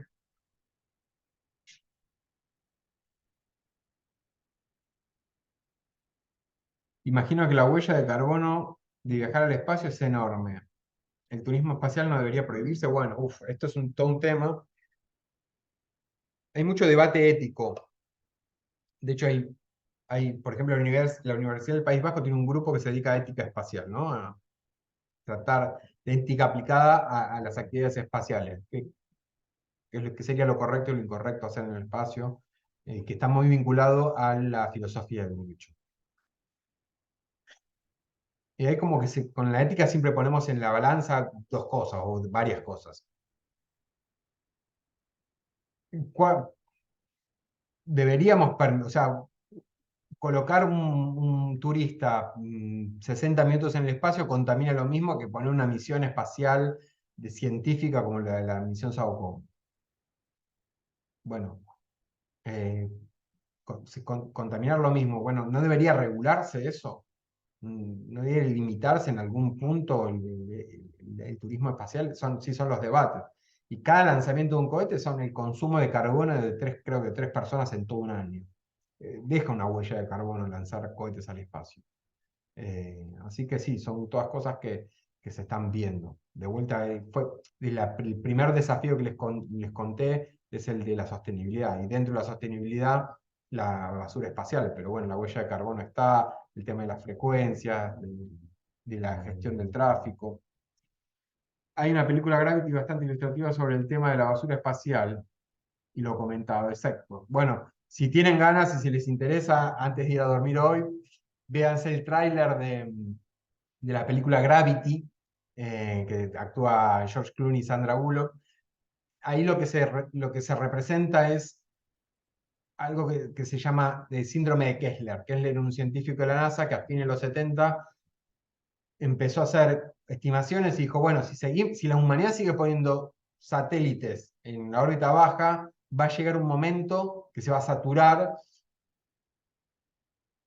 y va a poder darse este evento catastrófico de cascada de ablación, de efecto dominó, donde un satélite golpea a otro y ese está muy cerca de otro y golpea al otro y se arma ahí como un choque en cadena y que haría intransitable la órbita baja. Eso se llama síndrome de Kessler, es como la peor pesadilla de todos los que nos dedicamos al espacio. Esta película empieza así.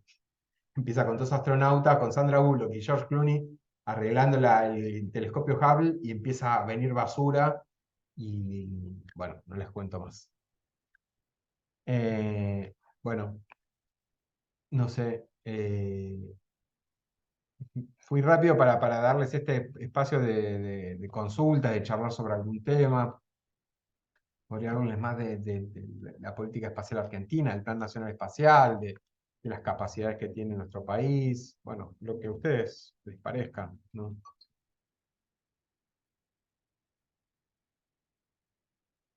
Hay una pregunta de Martín Moretti en el chat. A ver, buenas noches,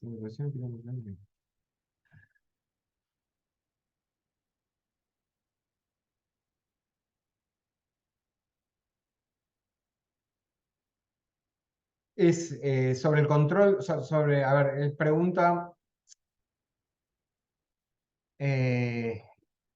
sobre el control fehaciente de las normas internacionales en el espacio. Si puede cambiar el posicionamiento de actores en Naciones Unidas. No sé si cambiar el posicionamiento, pero requiere de mucho diálogo y de mucha negociación, que no es fácil de lograr.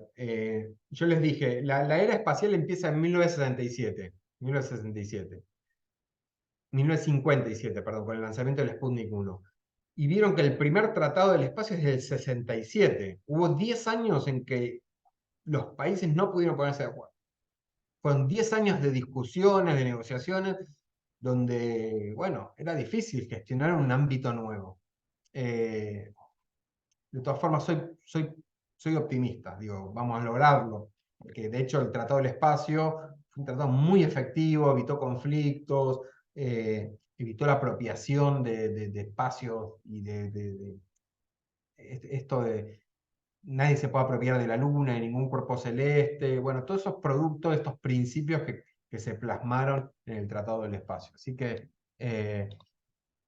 lo que sí creo, y que el derecho internacional funciona así, el derecho internacional no funciona como el derecho administrativo, el derecho penal, el derecho civil, donde uno se manda una macana y hay un apercibimiento, una multa, una sanción. En el derecho internacional las cosas funcionan más como alta presión, como presiones internacionales. Los países reaccionan, quizás lo que decís vos, estos se van reacomodando a partir de comportamientos que hacen otros. Hoy eso se está dando en un caso específico que es el ensayo de armas antisatélites. Esto del que les comentaba de satélites que chocan a otros satélites. Bueno, la comunidad internacional ya no ve con buenos ojos que se haga esto, entonces empieza a presionar, empieza a manifestarse en contra, en acompañar esas manifestaciones con documentos científicos. Un poco funciona así, no es tan automático. Después todo esto sí se traduce en un tratado internacional. Esperemos que vengan dentro de poco. Por suerte, la Argentina, por los logros y las conquistas que tuvo a lo largo de todos estos años, desde la década del 60, Argentina tiene voz y voto en los foros internacionales donde se discute el futuro del espacio. Por eso es importante un centro como el CIE, como el Centro Interdisciplinario de Estudios Espaciales, para formar los profesionales que van a discutir en esos foros internacionales. Porque se necesitan varias disciplinas, se necesitan nuevas generaciones, porque son discusiones que van a tardar muchos años, y bueno, se necesitan que defiendan nuestros intereses en esos foros. Por eso también esto Pérez Interra Sidera Wisus. Pensar globalmente y actuar localmente, ¿no? Esa dualidad.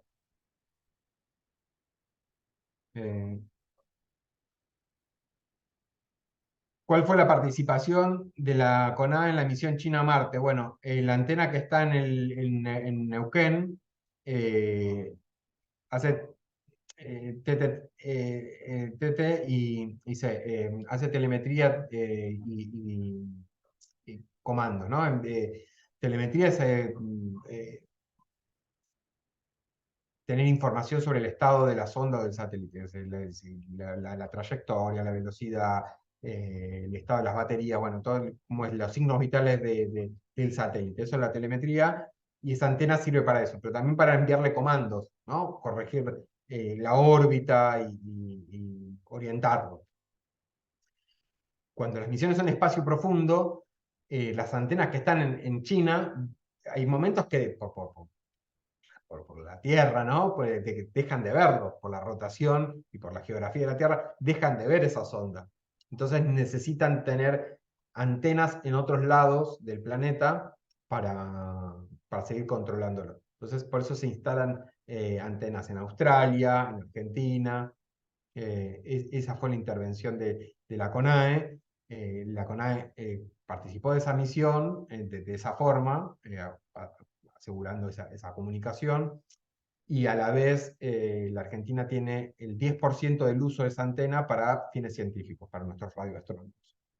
Tanto la estación china como la estación europea en Malargüe, que son iguales, son antenas muy grandes de 35 metros de diámetro que sirven para lo mismo.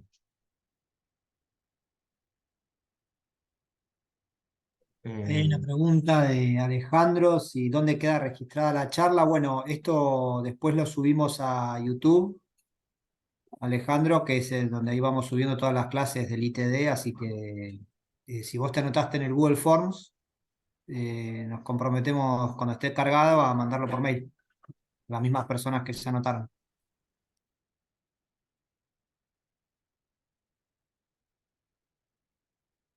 No sé si me salté alguna, Fede, pero...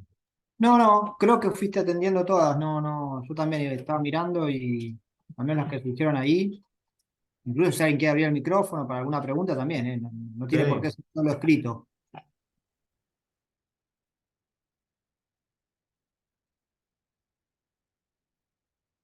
Juan Cruz, yo no me acuerdo si ya nos pasaste o no, voy a revisar después el historial de mail.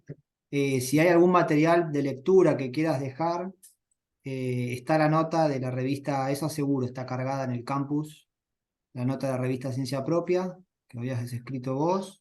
Ujú. Si te parece que hay algún otro material que quieras dejar de lectura, lo subimos al campus. Bien, Así. sí, sí, el Plan Nacional Espacial, espero que ya esté la última versión. Algunos papers que hizo un instituto del CONICET, que se llama Instituto Interdisciplinario de Economía Política, que funciona en Ciencias Económicas de la UBA, que tiene dos trabajos muy interesantes sobre el enfoque económico del sector espacial argentino. Algún documento del Ministerio de Producción.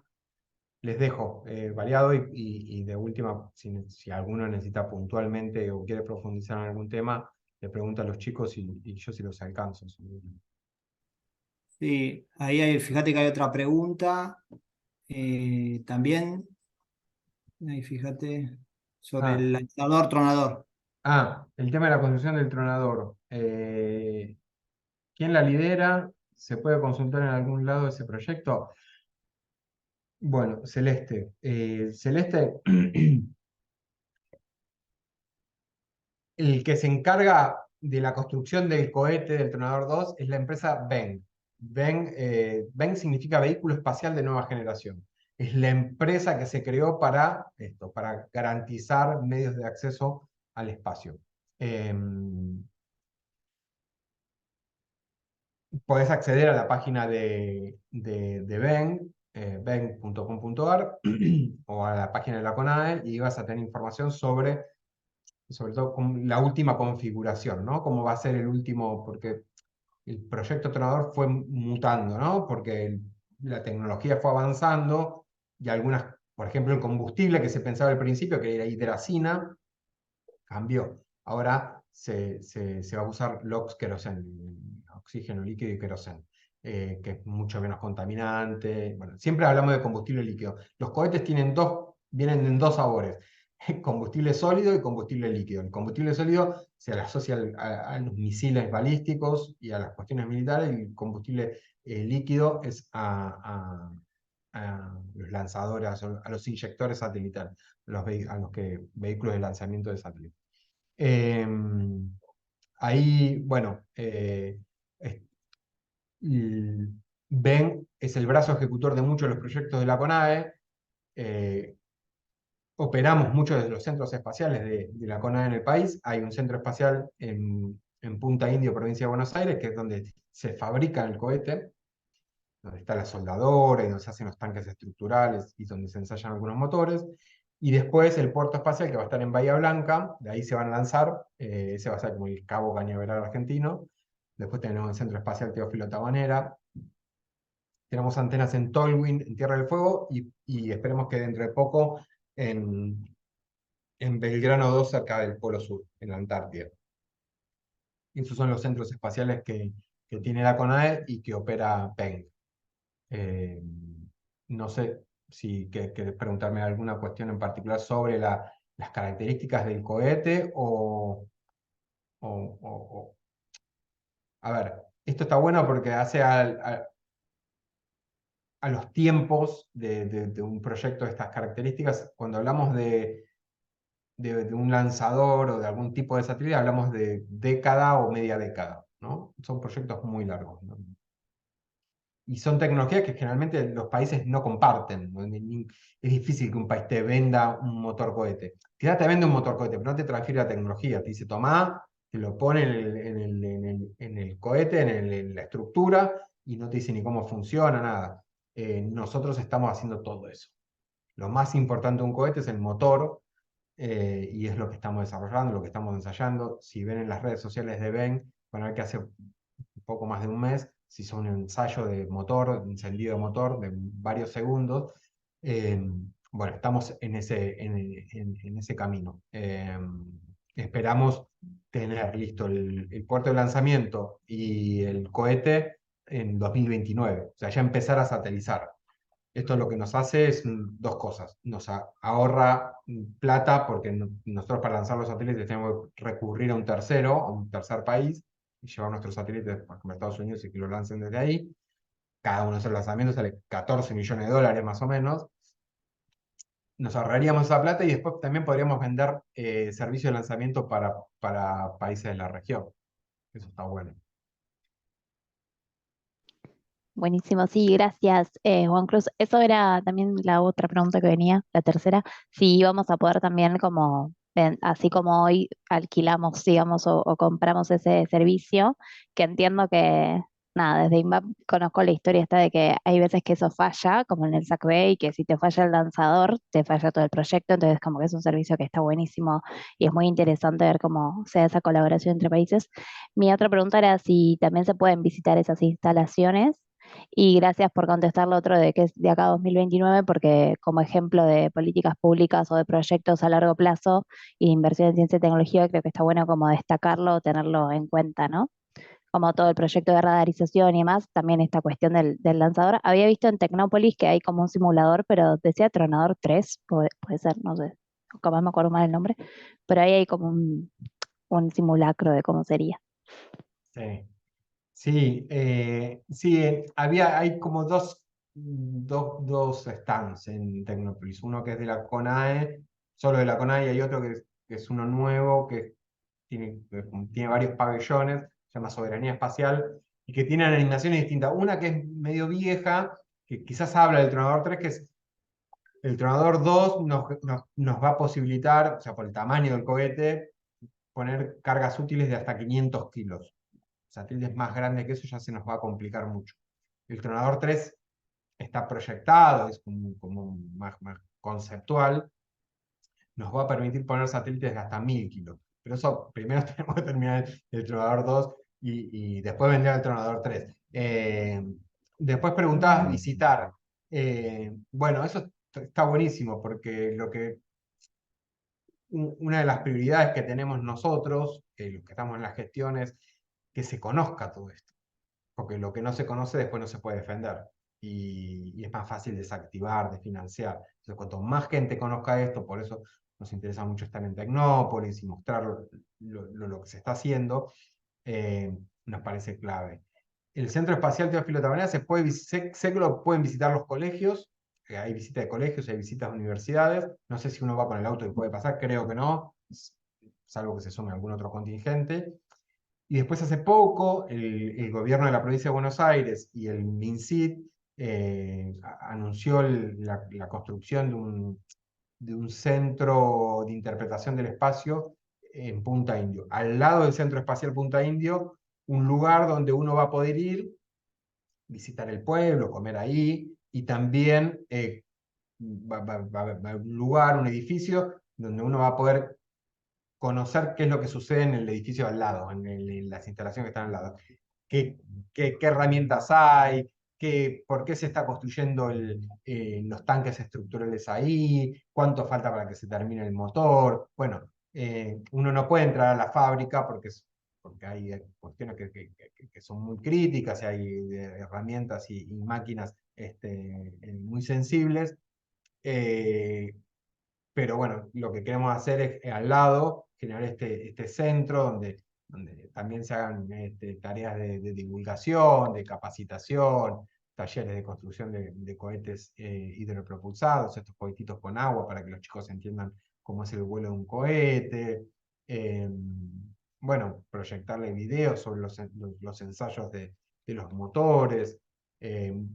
Poner motores, hay muchos motores que se fueron probando y están disponibles para que se vean, son motores de 1,5 metros. Bueno, todo lo que se va haciendo, ir contándolo en ese lugar. Esperemos que se empiece a construir pronto.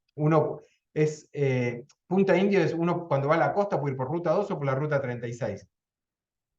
Si no va por la ruta 2, va bordeando la costa, va a pasar, en un momento va a haber un cohete, que es una maqueta de un tronador, ahí a 900 metros está el Centro Espacial Punta Indio. Y ahí es donde se va a hacer este centro de interpretación del espacio.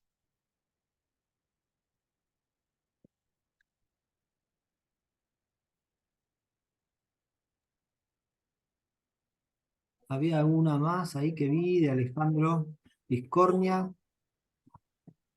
¿Qué opinás del radar de Tierra del Fuego que se hizo? Ah, sí. En,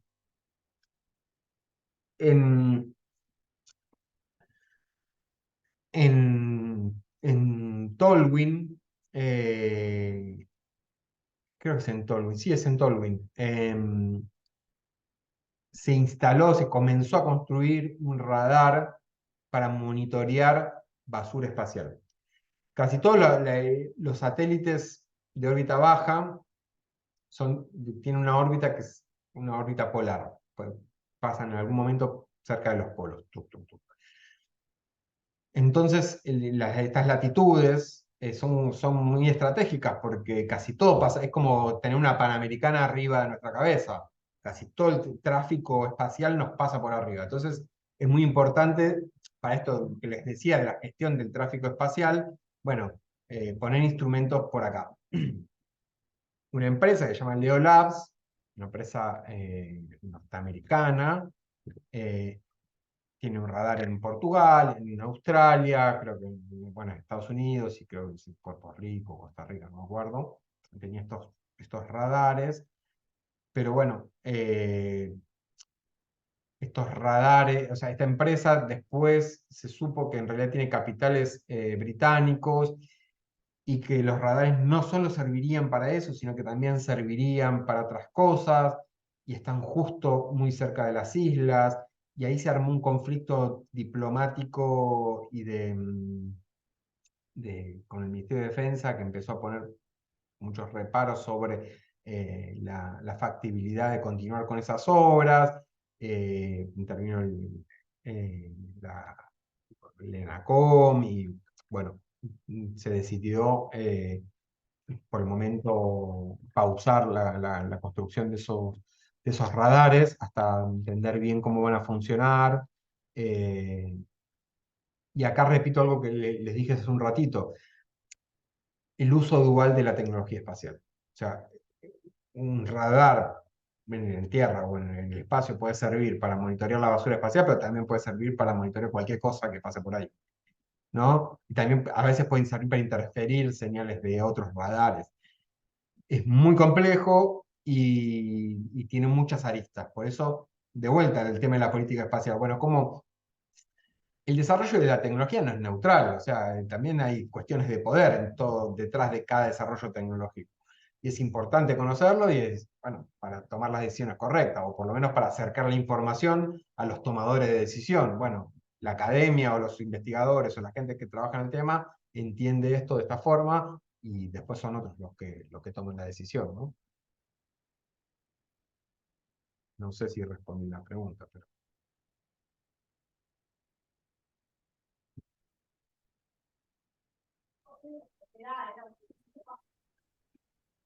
Algo que hacemos siempre, Juan Cruz, es que si después van surgiendo preguntas o algo, siempre está la posibilidad de que las suban al campus en el foro, y cualquier cosa, si eso se da, te la hacemos llegar y vemos cómo Sí, hacemos la obvio. respuesta. Si por un mail, un WhatsApp, un audio, ¿viste? Algo así. eh, Ese mecanismo siempre acuérdense que está abierto. Ir al campus, eh, preguntar también. Si no se les No hay, ocurre ahora algo, se les ocurre no hay después. ningún problema. Ningún problema. De paso, si quieren, fíjense, si quieren más información o quieren estar al tanto de lo que estamos haciendo en el CIE, en el Centro Interdisciplinario de Estudios Espaciales, ahí pueden seguirnos en las redes sociales o en el sitio web www.ciee.unlp.edu.ar. Eh, Digo, para aquellos que, si despertó el interés de alguno sobre basura espacial, sobre militarización, sobre política espacial latinoamericana, minería, es otro de los temas que no hablé, pero la minería espacial es otro de los grandes temas que hay, ¿no? El, el Tratado del Espacio, en su artículo 2, dice que ningún país puede reclamar como propia una parte del espacio, la Luna o cualquier cuerpo de celeste, ¿no? Pero ese tratado nada dice de lo que uno pueda extraer de los cuerpos celestes. Y ese es uno de los grandes debates que hay hoy. Si lo que uno extrae de la Luna, por ejemplo, sigue la suerte de lo principal, el derecho de llamarlo principal, de la Luna, o sea, de que nadie se pueda apropiar de eso, o es otra cosa y uno lo puede explotar y comercializar incluso. Bueno, ese es el debate de la minería en el espacio, también es muy interesante. Y el CIE está firmando un convenio específico con un instituto del CONICET que se llama IDEAN, que está radicado en la Universidad de Buenos Aires, que ahí adentro hay un laboratorio de geología planetaria, y justamente lo que queremos hacer es ver esto, ¿no? El impacto económico, el impacto ambiental de la explotación de recursos naturales en el espacio, y también, bueno, los riesgos geológicos que hay de estar extrayendo materiales de un asteroide. Si uno se monta en un asteroide y empieza a extraer materiales o lo empieza a calentar para sacar vapor y sacar agua, en definitiva, puede cambiar la trayectoria de ese asteroide y puede comprometer la misión que está extrayendo, otras misiones o incluso la Tierra. Entonces, bueno, con los especialistas que son ellos, que son los geólogos, que hay físicos, y nosotros que queremos ver la parte regulatoria, estamos tratando de analizar esa problemática. Ahí, Celeste, gracias Celeste. Puso el link del CIE.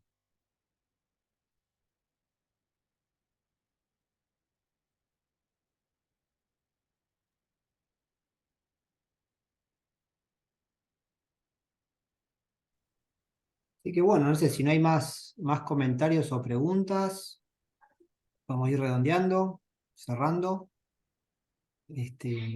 Bueno, gracias Juan Cruz, No, gracias a ustedes por invitarme. estuvo muy bueno, así que fundamental. Yo me acuerdo siempre una vez estábamos ahí en una actividad que estaba, una actividad de científicas y científicos, estaba Cristina Kirchner, y Y en un momento Cristina hizo como la aclaración, bueno, ustedes están ahí, como nos decían los científicos, están ahí investigando en sus laboratorios, pensando, etcétera, pero ustedes van a necesitar abogados para que los defiendan, para que pongan en valor sus producciones, o sea, como diciendo, tenemos un rol los bogas, me acuerdo, estabas vos, Juan Cruz, Sí. en ese diálogo y nada, nada para demostrar eso, porque siempre con la cuestión espacial uno piensa en ingeniero, haciendo cálculos y todo, pero la necesidad de tener una ciencia social, una ciencia de las humanidades, como en este caso la abogacía, metiendo cabeza, tal cual, Sí, eso. En sí. esta Y temática ahí, como ahí para defender. totalmente, totalmente. Ahí quiero hacer un reconocimiento público y esto que quede grabado. Federico Robledo, hace 10 años más o menos, yo le comenté todas estas cuestiones, che, mirá, en el espacio van a pasar un montón de cosas, y él dijo, bueno, vamos a ponernos con esto. Y él, me acuerdo que un día fuimos a ARSAT, con gente que estaba trabajando en ARSAT, y él la vio, o sea, él dijo, bueno, sí, y él habilitó que yo me pueda contactar con gente para empezar a trabajar todo esto. Y esto fue hace más de 10 años. Eh, Así que ahí reconozco públicamente tu injerencia para que podamos empezar a darle forma al CIE y a toda esta temática. Fue hace muchos años, ¿no? Sí, sí, me acuerdo, hace mil. La vimos ahí, dijimos, hay que meterle a toda Hay que máquina y ahí vamos. meterle. Sí, sí. Porque es esto, ¿no? Como uno puede lograr, yo siempre digo que los científicos pueden escapar a las leyes de gravedad, aunque no pueden escapar, pero tampoco pueden escapar a las leyes del Congreso. Y son súper necesarias las leyes del Congreso. Tener un entramado legal que nos permita defender proyectos estratégicos es clave, porque hay políticas de Estado, hay normas, hay cuestiones que hay que analizarlas y hay que blindarlas de alguna forma jurídicamente para que darle continuidad. Y bueno, ese también es un poco el objetivo del CIE, tratar de generar estas normas y de que las normas sean sostenibles a lo largo del tiempo y que los proyectos que son estratégicos para nuestro país, como los proyectos satelitales, lleguen a buen puerto.